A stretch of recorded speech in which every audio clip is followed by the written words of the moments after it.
अस्सलाम वालेकुम वरहमतुल्लाहि वबरकातुहू।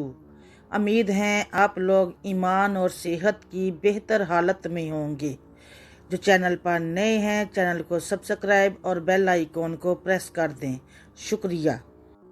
एक छोटा सा बोर्ड रेहड़ी की छत पर लटक रहा था। उस पर मोटे मार्कर से लिखा हुआ था, घर में कोई नहीं है, मेरी बूढ़ी माँ फालज ज़दा है, मुझे थोड़ी थोड़ी देर बाद उन्हें खाना और इतनी ही मर्तबा हाजत करानी पड़ती है।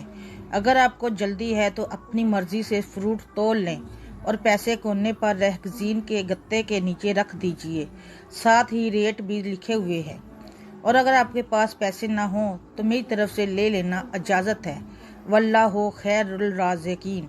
इधर उधर देखा, पास पड़े तराजू में 2 किलो सेब तोले, दर्जन केले लिए, शॉपर में डाले, प्राइस लिस्ट से कीमत देखी, पैसे निकाल कर रेहड़ी के फट्टे के गत्ते वाले कोने को उठाया।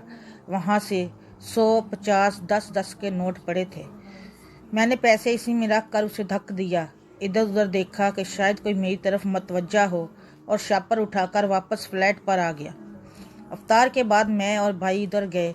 देखा एक बारेश आदमी, दाढ़ी आधी काली आधी सफ़ेद, हल्के क्रीम कलर कुर्ते शलवार में रेहड़ी को धक्का लगाकर बस जाने ही वाला था।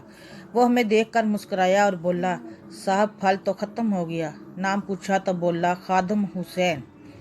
फिर हम सामने ढाबे पे बैठे थे।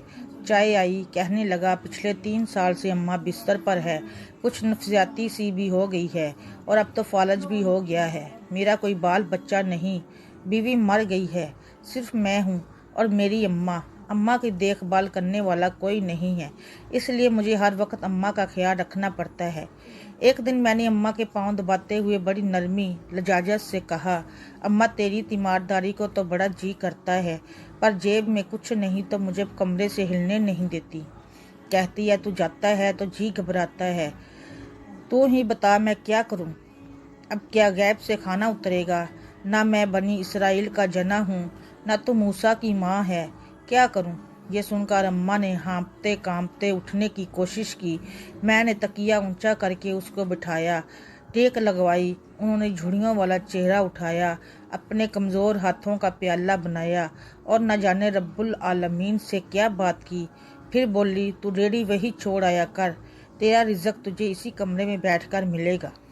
मैंने कहा, अम्मा क्या बात करती है, वहाँ छोड़ आऊँगा तो कोई चोर उचक्का सब कुछ ले जाएगा।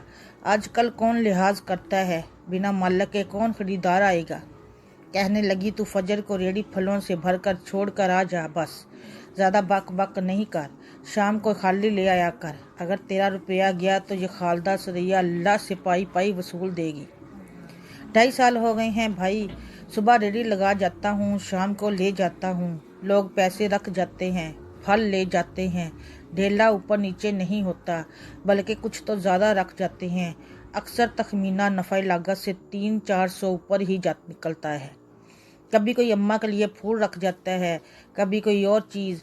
परसों एक पढ़ी लिखी बच्ची पुलाव बनाकर रख गई, नोट लिख कर रख गई, अम्मा के लिए। एक डॉक्टर का गुजर हुआ, वह अपना कार्ड छोड़ गया, पुश्त पे लिख गया, अंकल अम्मा की तबीयत न संभले तो मुझे फ़ोन करना, मैं घर से पिक कर लूँगा। किसी हाजी साहब का गुजर हुआ तो अजवा खजूर का पैकेट छोड़ गया। कोई जोड़ा शॉपिंग करके गुजरा तो फ्रूट लेते हुए अम्मा के लिए सूट रख गया। रोज़ाना ऐसा कुछ न कुछ मेरे रिज़्क के साथ मौजूद होता है। ना अम्मा हिलने देती है, ना अल्लाह रुकने देता है।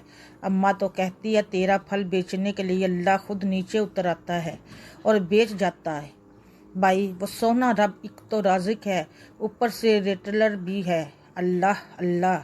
आखिर में मुझे अपने बच्चों से कहना है, अगर आप फारिग हों और अपने वालिदैन को काम करते देखें तो फ़ौरन उठकर उनकी मदद करें और उन्हें कहें, अम्मी जान, अब्बा जान, लाइए मैं आपकी मदद करती हूँ। फिर देखें दुनिया व आखिरत की कामयाबियाँ कैसे तुम्हारे कदम चूमती है, इंशाअल्लाह।